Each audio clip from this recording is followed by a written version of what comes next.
तो आज हम जा रहे हैं ईद उल मिलादुन नबी की रैली देखने के लिए कैंप में। चलिए, सबसे पहले जाने से पहले भाई कबड्डी का मैच देखना तो ज़रूरी बनता है। चलिए चलते हैं कैंप के लिए।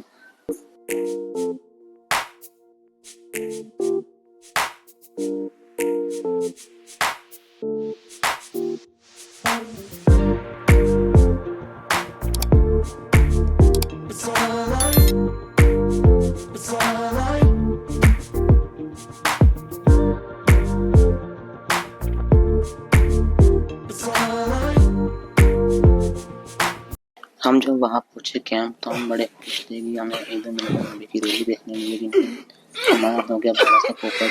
हम पहुँचे थे 10 बजे और सरकार ने जो था नियम बनाए रखा था कि 10 बजे के बाद हम लाउड स्पीकर पे म्यूजिक नहीं चला सकते। हमारा आ गया गंदा वाला पोपट।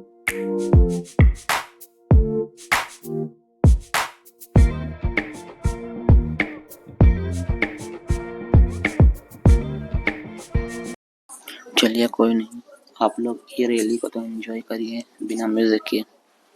अगर आप लोग चैनल पे नए हो तो चैनल को सब्सक्राइब करिए।